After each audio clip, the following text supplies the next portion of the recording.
Dynamic ही क्यों, dynamic DM ही क्यों आपने सोचा ये? डीएम है जो डायनेमिक है, भाग दौड़ करते रहते हैं, लोगों से मिलते रहते हैं, तो वहां बांदा की जनता ने ये नाम दिया।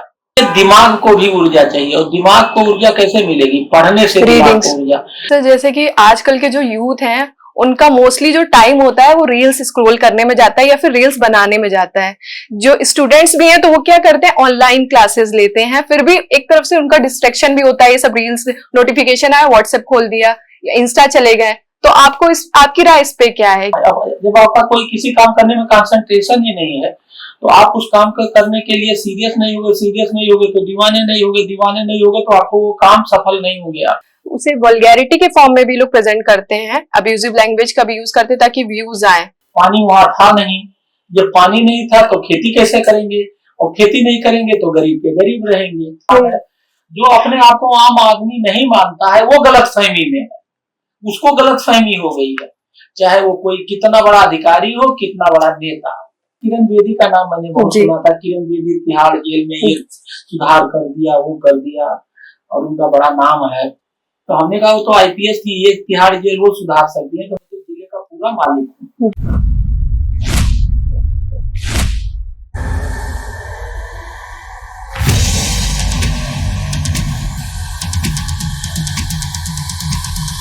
नमस्कार, मैं रिशा, आप देख रहे हैं भारत की बात। स्वागत है आपका हमारे खास पॉडकास्ट शो में। इस वक्त हमारे साथ एक बेहद स्पेशल गेस्ट मौजूद है जो कि इंडिया के टॉप ब्यूरोक्रेट है, एक आईएएस ऑफिसर। जी हाँ, जो कि ग्राउंड लेवल से जुड़े हुए हैं, IAS officer doctor Hiralal sir. आपका हमारे शो में बहुत बहुत स्वागत है। थैंक यू, शुक्रिया। सर कैसे हैं आप? बहुत बढ़िया। बढ़िया सर। मैं चाहूंगी सबसे पहले आप दर्शकों को अपने बारे में कुछ बताएं। कि मैं जो है बस्ती का रहने वाला हूँ, और बस्ती जिले में एक गांव है बाग जी, और मेरा पारिवारिक परिवेश किसान का है। मेरे घर पे आज भी खेती होती है जी सर, और खेती हर परिवार का एक धंधा होता है, कोई दुकानदार होता है, व्यापारी होता है, कोई सर्विस वाला होता है। तो मेरा जो पेशा है पारिवारिक वो खेती है। मैं वही कक्षा 8 तक पढ़ा, उसके बाद 9 से 12 तक जीआईसी बस्ती में आके पढ़ा, फिर बीटेक किया, फिर आईआईटी BHU से एमटेक कर रहा था, वहाँ कुछ दिन एनटीपीसी में नौकरी किया, नौकरी बाद पीसीएस में चले गए, फिर आईएएस हो गए। तो मतलब बहुत संक्षिप्त में ये मेरी कहानी है। जी सर। सर जैसे कि आपको डायनेमिक डीएम के नाम से भी जाना जाता है, आपने ऐसे यूपी के ऐसे क्षेत्र में काम किया, बुंदेलखंड, जो कि काफी पिछड़ा बेल्ट है, उसके बांदा में आप डीएम रहे बतौर, और बांदा का आपने पूरा काया पलट ही कर दिया, उसके लिए आप जाने भी जाते हैं। तब से आपको डायनेमिक डीएम कहा गया, और इसी पे सर ने एक बुक भी लिखी है, सर की ऑटोबायोग्राफी है डायनेमिक डीएम, तो आप इसे जरूर पढ़ें, इससे आपको काफी कुछ सीखने को मिलेगा। तो सर मेरा सवाल ये है कि डायनेमिक ही क्यों, डायनेमिक डीएम ही क्यों आपने सोचा? ये वर्ड कैसे आपके माइंड में आया, थोड़ा सा दर्शकों को बताइए। ये ऐसा है कि जब हम काम करते हैं तो हमें, अगर आपको कुछ करना है, परफॉर्म करना है, कुछ रिजल्ट पाना है, तो आपको भाग दौड़, जिसको कहते हैं हार्ड वर्क, मेहनत करना पड़ेगा। जी। और वही डायनेमिज्म है, जो भाग दौड़ करो। तो जब मैं वहाँ कलेक्टर था तो रोज 4-5 बैठक करना, 4-5 साइट पे जाना, साइट इंस्पेक्शन करना। तो मैं दिन भर सुबह से लेकर शाम तक, मुझे जनता कहीं कहीं पब्लिक में ही देखती थी, क्योंकि जब आप बैठक करोगे, उनकी समस्याएं दूर करोगे, कुछ प्लान करोगे बैठक करके, और साइट पे जब तक आप जाओगे नहीं तब तक आपको रियल चीज नहीं पता लगेगी, लोग आपको गुमराह कर देंगे, मौके पर कुछ रहेगा बताएंगे कुछ। तो ये सब लोगों ने, जब वहां के लोगों ने देखा कि हमारे डीएम साहब तो भागते रहते हैं, मेहनत बहुत करते हैं, और मेहनत इसलिए करते हैं कि जो उनकी वहां की समस्याएं हैं वो दूर हो जाए, वो कोई दिखावा नहीं करते हैं। तो इस वजह से वहां के लोगों ने डायनेमिक डीएम कहना शुरू किया, कि मतलब एक डीएम है जो डायनेमिक है, भाग दौड़ करते रहते हैं, लोगों से मिलते रहते हैं। तो वहां बांदा की जनता ने ये नाम दिया। तो होता ही है इन जनरल, हम लोग स्कूल में क्लास में नहीं रहते थे, अपने टीचर का नाम रख देते थे, प्रिंसिपल का नाम रख देते, उनके सामने कुछ नहीं बोलते थे, लेकिन पीछे हम लोग चाहे चिढ़ाने के लिए, चाहे मजाक में, चाहे लाटर क्रिएट करने, इस तरह से बांदा की जनता ने जो डायनेमिक डीएम के नाम से कहना शुरू किया। और फिर जब हम किताब लिख रहे थे, जी जी जब किताब लिख रहे थे डायनेमिक डीएम की, तो ये बात आई कि नाम क्या रखा जाए किताब का, किताब का नाम क्या रखा जाए। तो ये हुआ कि डायनेमिक डीएम किताब नाम रखा जाए। मेरा तो ये कहना था, लेकिन हमारे एक मित्र हैं उमाशंकर यादव जो उस किताब को लिखने में मेरी मदद कर रहे हैं, किया उन्होंने। और वो यहीं रायबरेली के रहने वाले हैं, गुजरात अहमदाबाद में रहते हैं, और वो अहमदाबाद इंटरनेशनल लिटरेचर फेस्टिवल चलाते हैं। तो उन्होंने कहा ये जो आप नाम लिख रहे हो, ये तो इससे लगेगा कि आप अपनी तारीफ कर रहे हैं। जी ये बात तो सही बात है, लगेगा कि आप किताब नहीं लिख रहे हो, अपनी तारीफ कर रहे हो। इसीलिए हमने इसके चैप्टर 3 में यहीं से शुरुआत ही किया है कि इस किताब का नाम डायनेमिक डीएम ही क्यों। जी, सवाल का जवाब दिया। हाँ, इस सवाल का मैंने जवाब दिया है, जिससे अगर जो पढ़ेगा इसको, उसको ये पता लग जाएगा कि इसका नाम क्यों रखा गया, इस नाम के पीछे बैकग्राउंड क्या है, इस नाम के पीछे, इस नाम के रखने के पीछे कहानी क्या है। जी सर, जैसे कि आपकी बुक में ही आपने बताया कि आपको पढ़ने का हमेशा से शौक रहा है और अभी भी आप पढ़ते ही रहते हैं, तो प्रेजेंट टाइम में सर आप बताइए आप कौन सी बुक पढ़ रहे हैं? देखिए, अभी मैंने इलोन मस्क की किताब पढ़ी। ओके। और मैंने 2 लोगों को और किताब दिया, तो जिसने पढ़ा उनको बड़ी अच्छी लगी। अभी मैंने अपनी बेटी को दिया है, वो पढ़ रही है, तो अभी इलोन मस्क की किताब पढ़ी। अब मैं इस समय ओबामा की जो है एक बड़ी रिसर्च बुक है कि वो कम्युनिकेशन कैसे करते थे, कैसे लोग उनके कम्युनिकेशन से लोगों को अपना दीवाना बनाते थे। उसमें 32 चैप्टर, बहुत बढ़िया किताब है, बाहर के एक राइटर ने लिखी है। ये मेरे डीलिट का एक टॉपिक है कम्युनिकेशन, उसी सिलसिले में मैंने एक बार पढ़ा था, दोबारा पढ़ रहा हूँ। जब दोबारा पढ़ो तो और अच्छा लगता है और अंडरस्टैंड। उसके बाद अभी मैंने एक किताब और खरीदी है, उसका नाम है leaders in you, Daniel Carnegie की, बहुत अच्छी किताब है। तो हर आदमी को पढ़ते रहना चाहिए। जैसे जब हम खाना खाते हैं ना, तो हमें ऊर्जा मिलती है। बिल्कुल सर। इसीलिए दिमाग को भी ऊर्जा चाहिए, और दिमाग को ऊर्जा कैसे मिलेगी? पढ़ने से दिमाग को ऊर्जा।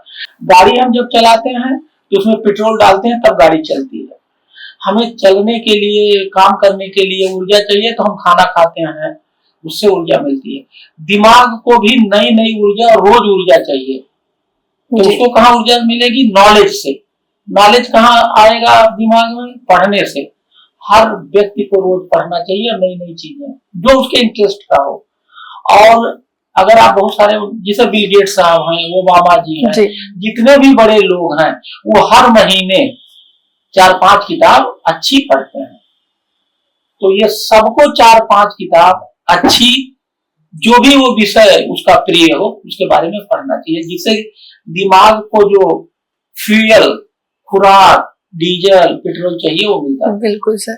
सर जैसे कि आजकल के जो यूथ हैं, उनका मोस्टली जो टाइम होता है वो रील्स स्क्रॉल करने में जाता है या फिर रील्स बनाने में जाता है। जो स्टूडेंट्स भी हैं तो वो क्या करते हैं, ऑनलाइन क्लासेस लेते हैं, फिर भी एक तरफ से उनका डिस्ट्रैक्शन भी होता है। ये सब रील्स, नोटिफिकेशन आया, व्हाट्सएप खोल दिया या इंस्टा चले गए। तो आपकी राय इस पे क्या है कि पहले के जमाने में जो बच्चे थे या जो प्रेजेंट के बच्चे हैं, तो कुछ ऐसा तो नहीं गैप आ गया है उनके एजुकेशन में, क्योंकि ज्यादातर वो सोशल मीडिया पे ही एक्टिव है? हाँ, तो इससे देखिए, आजकल इस पर एक कमेंट मजाक की, अब हम लोग रियल दुनिया से रील की दुनिया में आ गए हैं। इससे उनका जो कंसंट्रेशन होता है, जो कंसंट्रेशन आपको आगे ले जाता है, उसमें गिरावट आई है। तो ये बात तो अच्छी नहीं है यूथ के लिए। आपको अपने जब आपका कोई किसी काम करने में कंसंट्रेशन ही नहीं है, तो आप उस काम को करने के लिए सीरियस नहीं होगे तो दीवाने नहीं होगे तो आपको वो काम सफल नहीं हो गया। तो ये बहुत जरूरी है कि one had to be serious. ये हमें नहीं कहते रील बनाना बुरा है, लेकिन उसका एक जो है लिमिट है, ठीक है। मैक्सिमम लोग जिसको कुछ नहीं काम धाम धंधा, वो रील बनाने में लगे हैं। तो कुछ लोग अब उस रील में अगर कंटेंट अच्छा है, जिससे लोगों को फायदा हो रहा है, ठीक है। जैसे कभी मैं रीवा का एक मनीष पटेल है जी, वो बहुत बढ़िया रील बनाता है, बड़ा नेचुरल वे में बनाता। मैंने उसका देखा कि वो देहाती, कभी ट्रक ड्राइवर के रूप में, लेकिन जो ट्रक ड्राइवर के साथ दिक्कत होती है वो बनाता है। तो वो रील बना करके उसका 2.3 मतलब करीब 20 लाख उसके जो है सब्सक्राइबर है। और सिंपल कभी गांव देहात तो देहाती बोलता है, और केवल वो और एक लेडी, दो लोग मिलकर हाँ, हस्बैंड वाइफ तो हस्बैंड पता नहीं वो हस्बैंड है वाइफ ही है, वाइफ ही है, रीवा का है, मनीष पटेल नाम। मैंने मैंने उसका देखा, फिर मैंने उसको स्टडी किया। अब क्या उसने रील्स, वो रील तो बना रहा है लेकिन आप उसके कंटेंट को देखिए तो बहुत शानदार कंटेंट है। वो एक तरह से न्यूज बना लिया है अपने आप को, मियां बीवी जैसे। और उसमें कुछ इंटेलिजेंट जो कंटेंट है वो इंटेलिजेंट है। जैसे कल मैंने उसकी एक रील देखी, एक टेम्पो बना के ले जाता है और उसे वो लेडी से 200 तय करता है और वो लेडी 100 रुपया देती है। तो लेडी कहती है 100 रुपया तुम्हारा, 100 रुपया मेरा, तो 100 दूंगी। तो देखिए वो है तो फनी टाइप का, लेकिन उस कितनी मतलब उसमें कितनी बारीकी से उसको निकाला है। तो ये सब चीजें रील उपयोगी, मतलब इसका मतलब ये नहीं है रील उपयोगी भी हो सकता है जी सर, अगर उसको हम उस तरह से करें। क्योंकि सर रील्स जैसे एज ए एंटरटेनमेंट के लिए तो ठीक है, बट उसे वल्गैरिटी के फॉर्म में भी लोग प्रेजेंट करते हैं, अब्यूजिव लैंग्वेज का भी यूज करते हैं ताकि व्यूज आए। तो इस पे तो इतना कंट्रोल भी है, चेकिंग चलती है, यूट्यूब भी कंट्रोल। इससे बचने की जरूरत है, वो पार्टिकुलरली यूथ को। आप उस रील को प्रोडक्टिव और कमाने का या कोई धंधा बनाने का काम उससे करिए, तब तो ठीक है। केवल ये शोबाजी, नौटंकी और फेमस होने के लिए वो ठीक नहीं। बिल्कुल सर। तो सर हम बात कर रहे हैं सोशल मीडिया की, तो आपने जैसे कि रूरल डेवलपमेंट में बहुत से काम किए हैं, आपका प्रोजेक्ट भी है मॉडल गांव, इस पे आप काम भी कर रहे हैं और आपका ड्रीम प्रोजेक्ट है ये एक तरह से। तो सर इसका आइडिया आपके पास कैसे आया था, थोड़ा सा आप शेयर करें। देखिए जैसे मैंने बताया ना, मैं गांव का रहने वाला हूँ, खेती किसानी, हम बचपन में खेती किसानी किए भी हैं। हमारे फादर गन्ना बोते थे जी, और गन्ना जो है मिल में जाता था, बिकता था, हम खुद मिल में जाते थे, तो उसी गन्ने के पैसे से पढ़े हैं। तो मुझे खेती बाड़ी, गांव का हर चीज, रूरल डेवलपमेंट से ही मेरी पढ़ाई शुरू हुई। हमारा जो बचपने की जो पढ़ाई दो तरह होती है, थियोरेटिकल एक प्रैक्टिकल। जी सर। तो हमारी जिंदगी की जो प्रैक्टिकल पढ़ाई शुरू हुई शुरुआती दौर की, वो खेती बाड़ी। तो हमें खेती बाड़ी के बारे में, गांव के बारे में सब कुछ पता, हमसे ज्यादा कोई अच्छा नहीं जानता। ठीक है, वो हमारा प्रैक्टिकल पढ़ाई हुआ। फिर हम निकल के आए, फिर पढ़ाई लिखाई किए। तो चूंकि जो बचपने में चीजें मेरे पर्सनालिटी में, मेरे सोच में, जिसका खेती से ही हम पढ़े, तो खेती ने ही हमें पढ़ाया, रूरल डेवलपमेंट ने ही हमें पढ़ाया, हमारी जिंदगी की शुरुआत रूरल डेवलपमेंट ने किया। तो वो सब मेरे सोच में, खून में, हर जगह है और रहना भी चाहिए। नौकरी में आने के बाद या सर्विस में आने के बाद मैंने उससे नाता नहीं तोड़ा। होता क्या है, आदमी छोटी सी भी नौकरी पा जाता है तो पहले रिश्तेदार से तोड़ता है, गांव से तोड़ता, शहर से तोड़ता। हमारा गांव सब मुझसे जुड़े हुए हैं, हमने सबको जोड़ के रखा। तो मैं जहां भी गया, एसडीएम बना, एडीएम बना, डीडी बना मंडी में, जहां भी 50 पोस्टिंग हुई, हर जगह हमारा जो काम का फोकस रहा वो गांव डेवलपमेंट का। जी सर। कि गांव में जो दिक्कतें हमने देखी थी वो दिक्कतें ना हो, वो दिक्कतें मेरे हटने की बात ना हो, तो उसकी पॉलिसी बनाते, चेंज बनाते। अब जैसे ये मॉडल गांव की बात है, मैं कलेक्टर बना। अब कलेक्टर बांदा बना, तो बांदा में शहर नाम की चीज है ही नहीं। वो पूरा जिला 470 गांव 8 ब्लॉक का था और उसमें पूरा गांव ही गांव है। वहां की पूरी कमाई का जरिया लोगों का खेती बाड़ी। तो हमने इस पर काम किया। और कैसे, तो वहां खेती बाड़ी करने के लिए जो सबसे बड़ी चीज है, पानी है। पानी वहां था नहीं।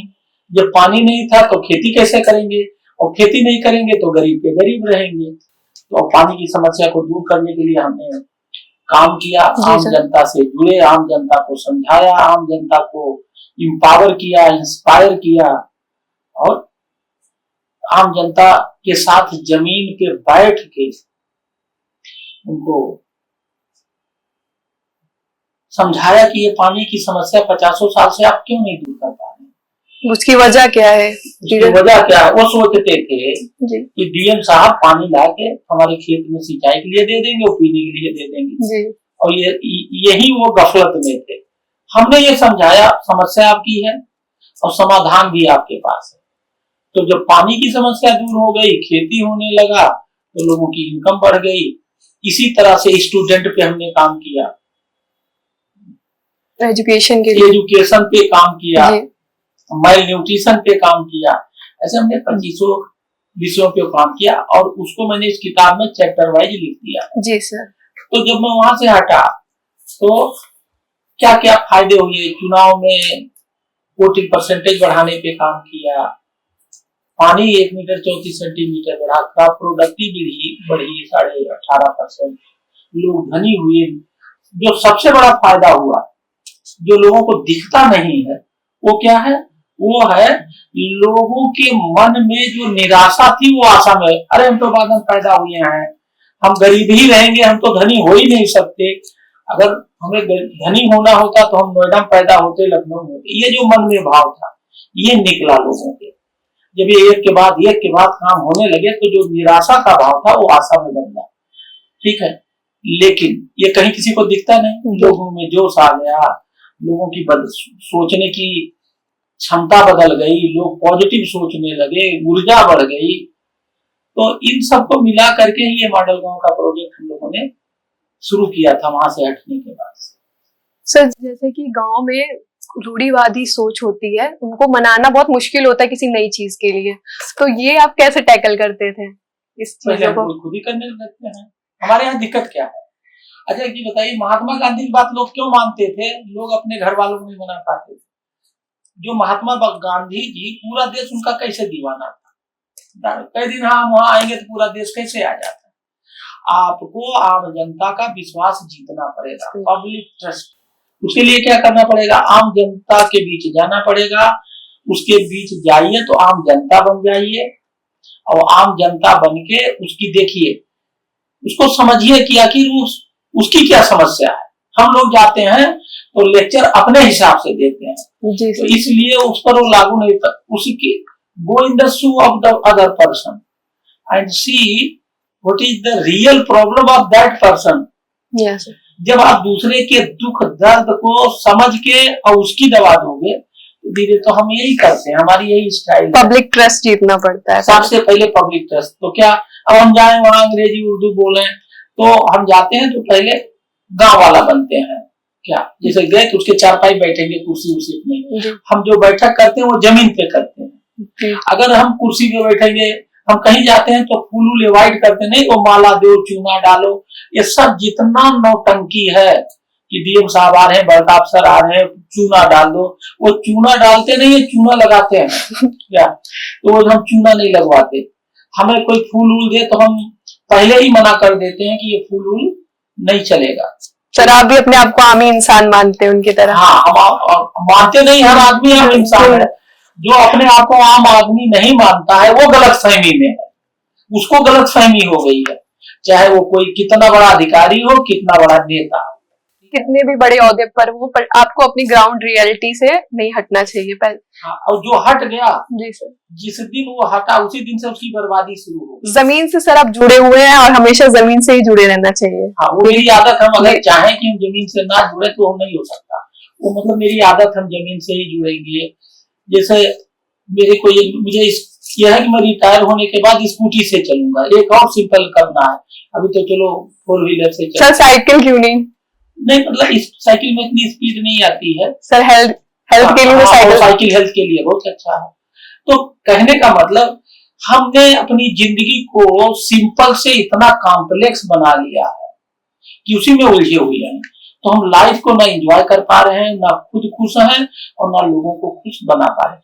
हमें जितना ज्यादा लाइफ को सिंपल रखें, हम जितना दूसरे के बारे में सोचें, हम अपने ही बारे में सोचते हैं, दुनिया के बारे में नहीं सोचते। जो केवल अपने बारे में सोचता है वो कभी, अगर आपको बड़ा बनना है तो बड़ा सोचना पड़ेगा। बड़ा सोचने का मतलब दुनिया के बारे में सोचो। तो अगर बड़ा बनना है तो बड़ा सोचो। बड़ा सोचने का मतलब क्या है? दूसरे के बारे में सोचो, दूसरे को बढ़ाने के बारे में सोचो, दूसरे की इनकम बढ़ाने के बारे में सोचिए, तब आप बड़ा हो सकते हैं। तो ये जो मॉडल गांव का प्रोजेक्ट है ये। सर जैसे कि बांदा में आपने काम किया है तो वहाँ पे रेत माफिया भी हुआ करते हैं, तो आपने क्या गैंग वॉर कभी ऐसी फेस की वहाँ पे? देखिए, वो ये जितने माफिया होते हैं, जी। जब मैं वहां था, मुख्तार अंसारी भी थे, अच्छा। जेल में वही थे। जी। तो हम लोग जब जेल में जाते थे निरीक्षण करने हर महीने डीएम को, तो हर बैरक में जाते थे, उनसे मुलाकात भी होती थी, क्योंकि हमारी ये ड्यूटी होती थी कि हम सबसे पूछें कि उन्हें कोई दिक्कत नहीं है। रेल मतलब जेल में वो सारी चीजें वैसे चल रही है जैसे कानून कहता है। तो मैं 2-3 बार मुख्तार अंसारी जी के बैरक में गया, मिला, बातचीत भी हुई, और बांदा जेल में ही थे। तो माफिया जो होते हैं वो समझते हैं अधिकारी कैसा है, तो हम तो हर सप्ताह अचानक रेड डालते थे, 200-200 ट्रक बंद कर देते थे। मुझे पता रहता है, मान लीजिए 6 दिन तुम गलत रेत निकालोगे, रॉयल्टी नहीं दोगे, ये कहीं दिन वो सब कब्जा पूरा कर लेते थे। और वहां उस समय मुझे याद है मैक्सिमम पेनाल्टी 25,000 थी। हमने किसी का 25,000 से एक पैसा कम नहीं किया है, रिकॉर्ड है क्या। किसी का ट्रक पकड़ा गया जी, तो मेरे किसी रिश्तेदार का, मेरे किसी घर का, किसी जानने वाले का, किसी का भी पकड़ा गया। मेरे पास, मैं बस्ती रहने वाला हूँ, गोरखपुर के बहुत लोग आए मेरे पास, ऊपर की बहुत सिफारिशें आई कि ये फलाने जगह से जुड़े हुए हैं और इनका ट्रक है, साहब इनको चलने दीजिए। हमने कहा ये मेरा काम नहीं है, मैं नाम नहीं ले सकता कहाँ सिफारिश आई, बहुत ऊंची ऊंची जगह से ड्यूटी पहले है। हाँ, नहीं, हमने अपना ये, इसीलिए मुझे कोई दिक्कत नहीं हुई, क्यों मेरा नियम कानून सबके लिए एक था और सबको ये पता था ये छोड़ेंगे किसी को नहीं। और अगर ट्रक पकड़े गए तो 25,000 से एक पैसा कम नहीं होगा पेनाल्टी में। और ये भी सबको पता था कि इस सप्ताह में 15 दिन में एक बार अचानक रेट पड़ेगी और सब बंद कर देंगे। तो इसलिए कोई दिक्कत हमें तो नहीं हुई और हमारा रेवेन्यू खूब बढ़ा और हमें सैंड में अवार्ड मिला। जी सर, रेवेन्यू बढ़ाने के लिए, नई खादान खोदने के लिए मेरे पास रिकॉर्ड है। सर आपका काफी सराहनीय काम किए हैं। सर आपने बताया मुख्तार अंसारी से आपकी मुलाकात हुई थी, तो आप थोड़ा सा शेयर करेंगे वो मूवमेंट क्या? नहीं, वो जैसे देखने में तो पर्सनालिटी तो अच्छी थी जी। जब भी हम लोग जाते थे तो वो कहते थे आइए, बड़ा इंसिस्ट करते थे और वहां हम अकेले नहीं जाते थे जी। वहाँ हम एसपी साहब और डीजे साहब तीनों एक साथ जाते थे। अच्छा। तो उनका जो बात करने का तरीका, मतलब व्यवहार बहुत अच्छा। जो एक चीज मुझे अभी ध्यान आ रहा, बहुत दिन हो गया, व्यवहार पर बहुत इंसिस्ट करते थे, साहब बैठिए 2 मिनट चाय पी के जाइए, जैसे जो एक कर्सी होती है तो वो कर्सियत बहुत थी। तो मुझे ध्यान आ रहा है, याद कर रहा हूँ मतलब बड़े कर्सी में और बहुत लंबे से, हाइट तो भी काफी लंबी, और वो दिन भर पेपर पढ़ा करते थे। तो मुझसे उन्होंने कहा कि क्योंकि हम लोग पेपर में हमारा सब न्यूज छपता रहता, तो मेरे बारे में बहुत गहराई से रोज न्यूज पढ़ता था और हर वर्ग, तो उनको ये पता था साहब आप दिन भर आपके बारे में हम लोग न्यूज पढ़ते हैं, आप अच्छा काम कर रहे हैं। उन्होंने ये भी बात बताया, उन्होंने बताया कि हम न्यूज पढ़ते हैं और जब हम लोग गए तो न्यूज उनके चारों तरफ पेपर वो अच्छा पढ़ते। अच्छा, न्यूज़पेपर सर उनको जेल में प्रोवाइड कराया जाता है? हाँ सर, थोड़ा सा आप जेल सुधार पे जैसे आपने काम किया था सर, थोड़ा सा हमें बताइए कि जेल में जैसे कैदी जैसे दिखाते हैं कि सजा काटने के लिए, तो आपने ये बताया अपनी बुक में कि जेल सजा काटने के लिए नहीं है, सुधारने के लिए है। तो एक माइंड में ये बना हुआ है कि नहीं तुमको सजा काटनी है, इसीलिए इंसान जेल में है आपका, लेकिन इसमें आपका जो है वो थोड़ी सी सोच अलग है। इस बारे में आप थोड़ा सा बताइए। ये मेरी सोच अलग नहीं है, यही सही बात है। वो जेल नहीं है, उसका नाम है सुधार गृह जी, करेक्शन हाउस। ऐसा हाउस जहां करेक्शन होता है। तो करेक्शन क्या करना है, वो गड़बड़, उनकी सोच गड़बड़ हो गई है, कोई गलत काम कर दिए, इसको करेक्ट करना। वो जो गड़बड़ काम कर रहे हैं, जो उनकी सोच है, उसको करेक्ट करके उन्हें एक खराब इंसान से अच्छा इंसान बनाना।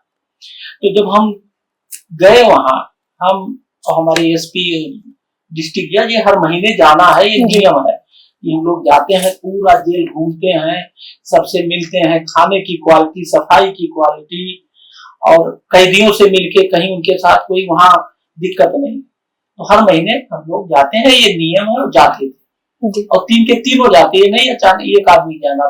डिस्ट्रिक्ट के जो तीनों सबसे बड़े अधिकारी वहां जाते हैं और देखते हैं कि जो नियम है जेल को चलाने को, संचालित करने को, वो नियम से चल रहा है जी। तो मैंने देखा कि सब लोग बहुत परेशान है, सबके चेहरे पे काली है, सब निराश है, हताश है। तो हमने कहा कि इसको कैसे, ये इनके चेहरे पे जो सब परेशान है, इंसल्ट है, इसको कैसे ठीक किया जाए। और मेरे को एक आइडिया था, किरण बेदी का नाम मैंने बहुत जी। सुना था। किरण बेदी तिहाड़ जेल में ये सुधार कर दिया, वो कर दिया, और उनका बड़ा नाम है। तो हमने कहा वो तो आईपीएस थी, ये तिहाड़ जेल वो सुधार सकती है, तो मतलब जिले का पूरा मालिक हूँ। बिल्कुल सर। एक जिले का मैं मालिक, मतलब मालिक है, मैं पूरे जिले को का गवर्नेंस, मालिक तो नहीं कहना ठीक नहीं है, कि मैं पूरे जिले का गवर्नेंस का हेड हूँ। तो और किरण बेदी के पास तो खाली एक जेल परिसर का कमांड था, मेरे पास तो पूरे जनपद का कमांड था, पूरी चीज मेरे डिस्पोजल पे थी, how to make the things better. तो फिर यहीं से मैंने एक चैलेंज लिया। तो मैंने पहले क्या किया कि सुबह वहां जितना, हमने कहा ये जेल एक गांव है, और जो इसमें बैरक है वो उसके मोहल्ले हैं। हमने ये कॉन्सेप्ट बना दिया कि ये जो जेल की तबड़ा ये एक गांव है, गांव इसे तो बसा होता है, उसकी भी गांव की भी बस्ती गांव। तो मैंने एक वहां भेजा योगा टीचर जी। और हर बैरक से हमने कहा जो योगा में, हर बैरक में जो कैदी है सब योगा में, तो उनको हर बैरक से 4-4 योगा जो सीखना चाहते थे उनको मैंने बैरक को योगा सिखा दिया 1 सप्ताह। अब वो हर बैरक में योगा जान गए।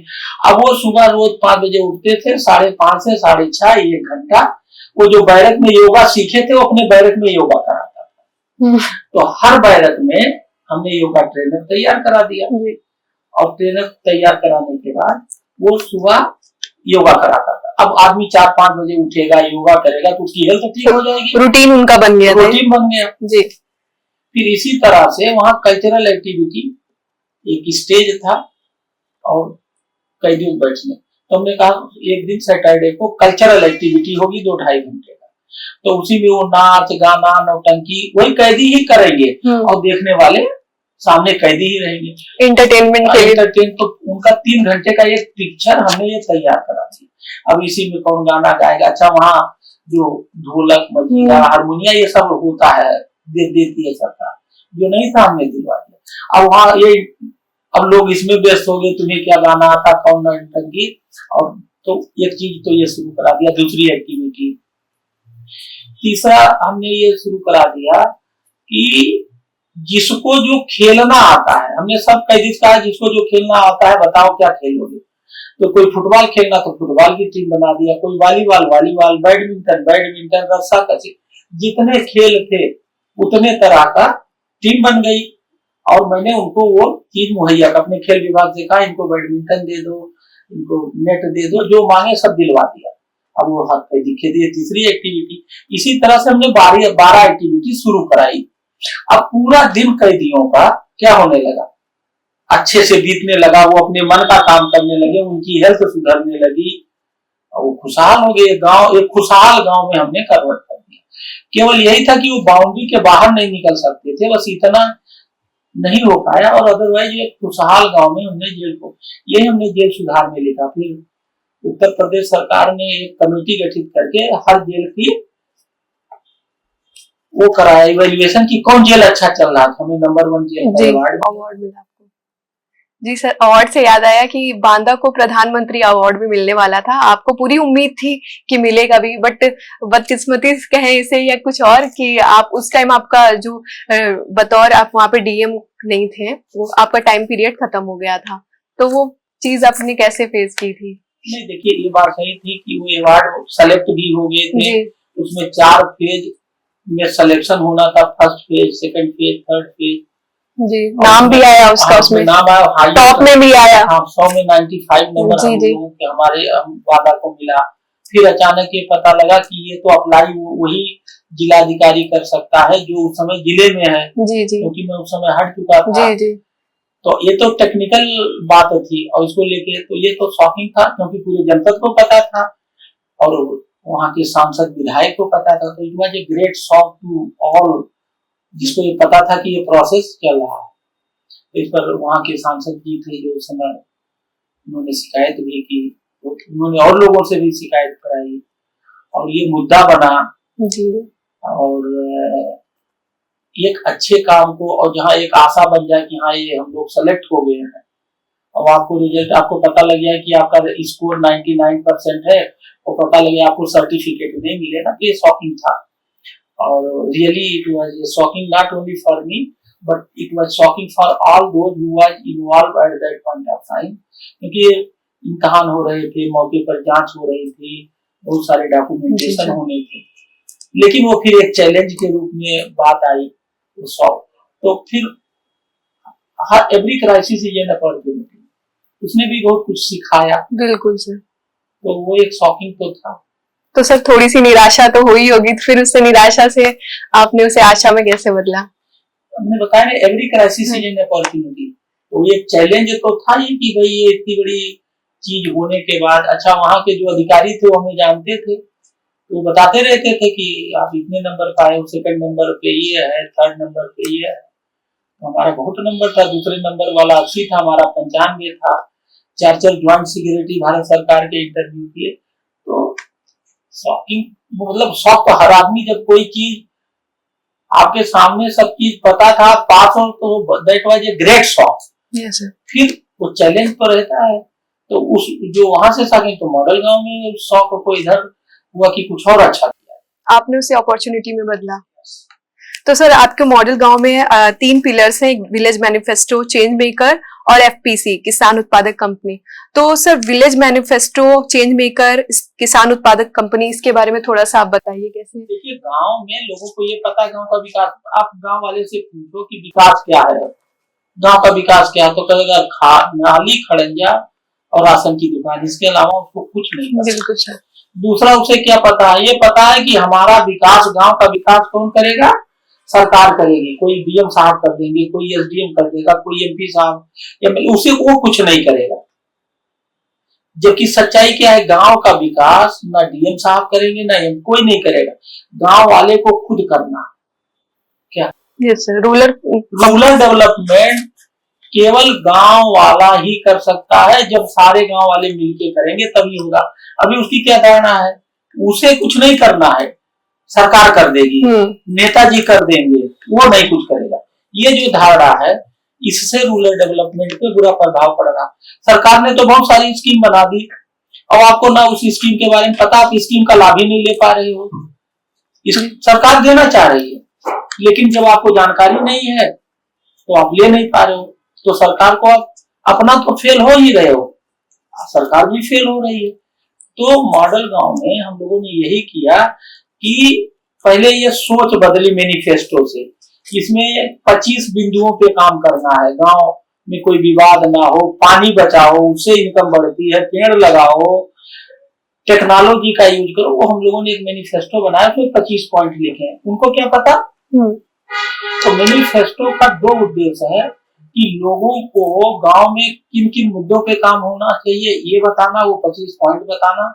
दूसरा ये बताना कि गांव का विकास सरकार और नेताजी और जनप्रतिनिधि नहीं करेंगे, तुम सबको खुद करना है। इससे क्या होगा, पब्लिक पार्टिसिपेशन बढ़ेगा, पार्टिसिपेटरी कम्युनिकेशन का। हाँ, पार्टिसिपेटरी जो है अप्रोच से ही गांव का विकास होगा। तो अभी पार्टिसिपेटरी अप्रोच नहीं है। तो ये जो विलेज मैनिफेस्टो का मकसद यही है कि पब्लिक पार्टिसिपेशन को बढ़ाना। सरकार तो काम कर रही है, समाज नहीं कर रहा है। समाज को कैसे कर दिया जाए कि सरकार समाज मिलकर बढ़े, ये सही होगा। दूसरा आप करिए चेंज मेकर, करेगा कौन जिले में? हर गांव में अच्छे लोग हैं, बुरे लोग हैं। तो जो अच्छे लोग हैं, जो समाज के लिए जीना चाहते हैं, जो समाज के लिए कुछ करना चाहते हैं, उनको हम लोग पकड़ते हैं, गांव में कौन अच्छा आदमी है, और फिर उसको ट्रेन करते हैं, भाई you become the change maker. आप गांव का विकास करो, खुद आगे बढ़ो, गांव को आगे बढ़ाओ। तो उनको हम लोग प्रोफार्मा बनाए हैं 8-10, उससे हम लोग ऐसे करके फिर उनको लखनऊ भी बुलाते हैं, ऑनलाइन बैठक करते हैं, उनको समझाते हैं कि आपको क्या करना, कैसे करना। तो गांव में जो अच्छे लोग हैं वही चेंज मेकर हमारी परिभाषा में, उनको हम लोग जोड़ते हैं, उनका मनोबल बढ़ाते हैं, उनको इंस्पायर करते हैं और उनको एम्पावर करते हैं by giving them the proper knowledge how to act as a change maker, how to use your this appetite for doing social work. और देखिए ये जो हम लोग तीसरा पॉइंट है एफपीओ, फार्मर प्रोड्यूसर कंपनी, जी सर, ऑर्गेनाइजेशन, खेती घाटे का सौदा। खेती से इसीलिए लोग, अच्छे लोग हटते चले जा रहे हैं। तो इसको जब तक ये प्रॉफिट का सौदा नहीं बनेगा तब तक कोई खेती में आएगा नहीं। इसीलिए सरकार एफपीओ को बहुत प्रमोट कर रही है, फैसिलिटी दे रही है, सब्सिडी दे रही है, और कि एफपीओ के माध्यम से गांव वाले मिलके, एफपीओ का क्या है, गांव की कंपनी, गांव वाले मिलके एक कंपनी बनाएंगे, गांव वाले मिलके इसको चलाएंगे, बनाएंगे भी गांव वाले मिलके, चलाएंगे भी गांव वाले मिलके, और इसका जो फायदा मिलेगा कंपनी का वो गांव वाले लेंगे। तो ये है एफपीओ। लेकिन ये बहुत कामयाब अभी तक जो जानकारी है या जो नॉलेज है वो बहुत अच्छा ये नहीं चल पाया। ठीक है, इसमें बहुत कुछ सुधार की जरूरत है। कुछ तो बहुत अच्छे चल रहे हैं, लेकिन वो कुछ लोग जो पर्सनल लेवल में इंटरेस्ट लेते हैं, जो इसका मकसद था कि ये एफपीओ पब्लिक पार्टिसिपेटरी वाले वो लोगों का विकास हो। मेरी जो अपनी व्यक्तिगत राय है या जो मेरी जानकारी है, तो बहुत अच्छा प्रोग्रेस नहीं दिखता है, लेकिन बहुत लोग इसका फायदा उठा के बहुत अच्छा काम भी कर रहे हैं। जी सर, तो जैसे कि हम लोग रूरल डेवलपमेंट की बात कर रहे हैं, तो आपने जितना भी काम किया उसमें सबसे चैलेंजिंग क्या रहा, वो आप थोड़ा सा बताइए। देखिए, सबसे चैलेंजिंग काम तो होता है जो मुझे सबसे अच्छा लगता है वो पानी का काम, और सबसे ज्यादा चैलेंजिंग भी था जी। क्योंकि पानी जब सब बचाएंगे तभी ये समस्या की दूर होगी। 20 लाख की आबादी है, हमें 20 लाख को जोड़ना, उनका विश्वास जीतना, उनको समझाना और उनसे पानी बचाने का काम करवा लेना, ये चैलेंजेज होते हैं। तो चैलेंजेज में जो सबसे बड़ी दिक्कत यही है कि अगर आप अफसर बन के काम करोगे, जो एक होता है ना कि हम बड़े हैं वो छोटे हैं और हमारे पास पावर है, हम अफसर हैं, हम जो कहेंगे उनको करना है, तो करेगा तो, लेकिन वो नौटंकी करेगा आपके लिए। हमें किसी से जो काम कराना है, तो जैसे मैं स्टूडेंट में गया तो स्टूडेंट बन गया, किसान में गया तो किसान बन गया, जैसा देश वैसा भेष। तो लेकिन ये काम बहुत आसान नहीं है। किसी डीएम से कह दो जमीन पे बैठ के बैठक करो तो सोचता रहे हम इतने बड़े अफसर हैं, लेकिन सही बात यह है कि उसको जमीन पे ही बैठ के काम करना चाहिए। उससे क्या होगा, दो फायदा होगा, उससे कम्युनिकेशन अच्छा होगा, आम जनता से जुड़ाव अच्छा होगा, खर्चे कम हो जाएंगे, जैसे टेंट का खर्चा, फूलमाला का खर्चा, चूना का खर्चा, कुर्सी मोड़ा का खर्चा। वैसा करोगे तो 20-25 हजार एक बैठक करने में लगेगी, और सिंपल दरी पे बिछाओ जैसे महात्मा गांधी करते थे। अगर वो इतना ही अच्छा होता ताम झाम तो महात्मा गांधी क्यों नहीं करते थे। महात्मा गांधी, आप अभी सरदार पटेल, महात्मा गांधी जितना बैठक देखो, एक तख्ता है उसी पर एक माइक लगा लिया और बोल रहे हैं, नो टेंट, नो फूल, नो माइक। आज के डेट में तो छोटी होती है तो वो फूल से स्टेज सजाते हैं। सर उस कितना समय और कितना पैसा बर्बाद करते हैं। और ये जो दिखावा, चाहे वो ये दिखावा बहुत चरम पे है, और ये बहुत बड़ा आइटम है नुकसान का। जी। तो जो सबसे बड़ा चैलेंज है कि कैसे हम अपने आप को जमीन पे लाएं और आम आदमी बन के काम करें। बिल्कुल सर, जैसे कि कोई भी इंसान है वो कामयाब होने के लिए बहुत मेहनत करता है, लेकिन एक मोड़ पे उसको सक्सेस नहीं मिलती है, निराश हो जाता है। जैसे 95% देखा जाए लोग, वो सक्सेस उनको मिलती ही नहीं, कितनी भी कोशिश कर ले फिर बाद में वो किस्मत को कोसते हैं कि मेरी किस्मत ही खराब है, मैं कुछ भी कर लूं कामयाब होने वाला नहीं हूँ। तो ऐसे में आपकी क्या राय है इस बारे में? देखिए, ये धारणा ये है, और अगर यही जिसकी धारणा बदल जाती है, जैसे आपको जो आप चाहते हो कौन आपको दे सकता है। जैसे आपने कहा मुझे नेता बनना है, मुझे एमपी बनना, मुझे एमएलए बनना, मुझे आईएएस बनना, मुझे बहुत बड़ा हीरो बनना, मुझे बहुत बड़ा वकील बनना, जो भी आपका ड्रीम है, ये जो आप चाहते हो आपको कौन बना सकता है? आपके माता पिता, आपके गुरु, आप स्वयं। तो जिसको तो ये पता है कि ये काम केवल और केवल हमें ही करना है और हम ही ये काम कर सकते हैं, वो तो सफल हो जाता है।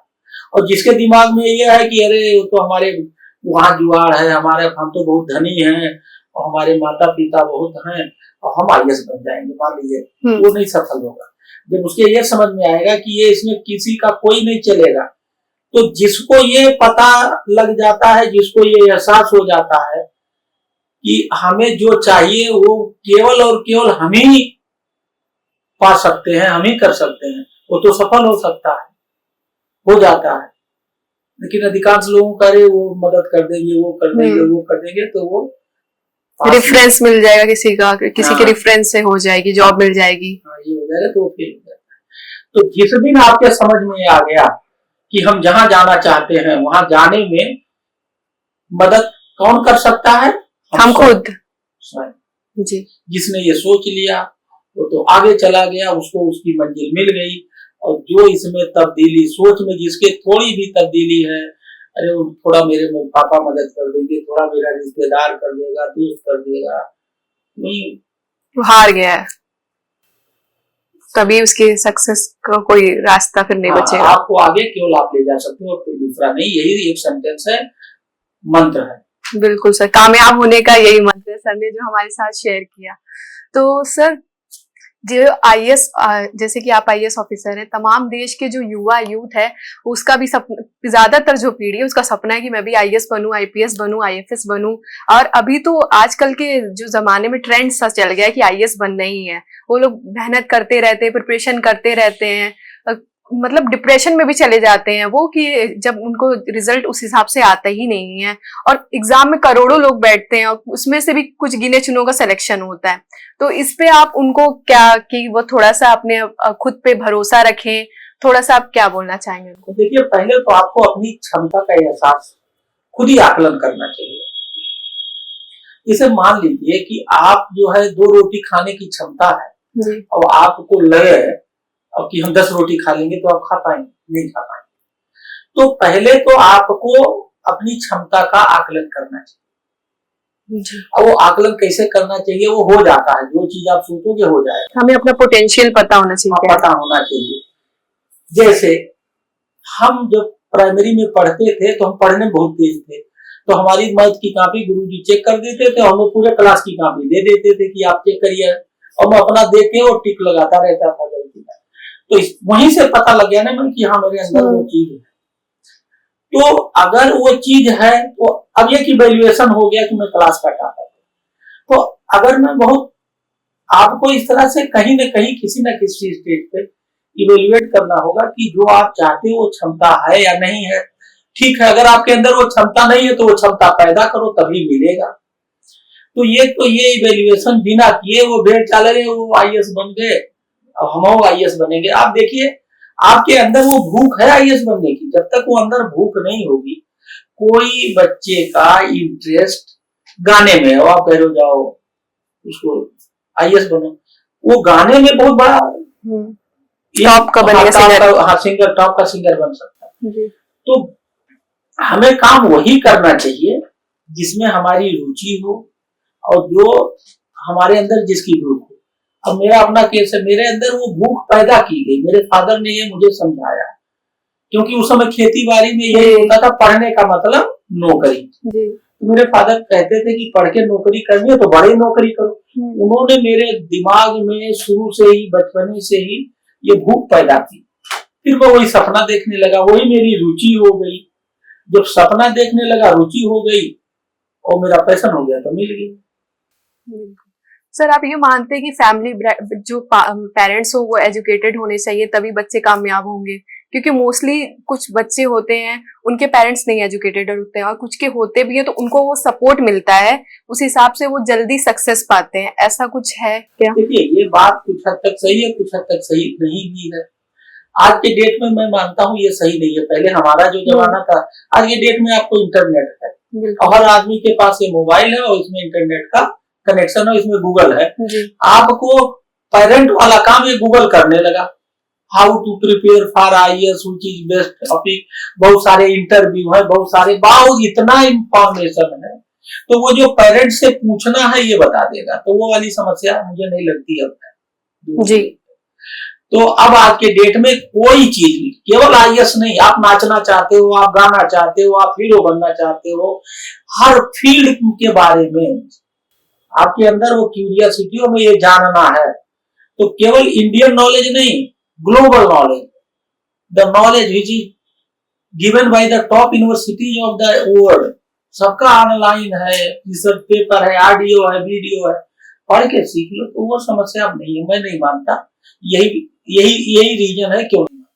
सर आपने जैसे बोला कि ऑनलाइन बहुत सारे कंटेंट है, तो सर देखा जाए तो क्वालिटी ऑफ कंटेंट की बात हो, क्वांटिटी बहुत है, तो अभी कैसे पता करेगा कोई इंसान की क्वालिटी इसकी सही है कि नहीं, क्योंकि फिर कंफ्यूजन हो जाती है, इतने सारे रॉ मटेरियल्स हैं, इतनी सारी।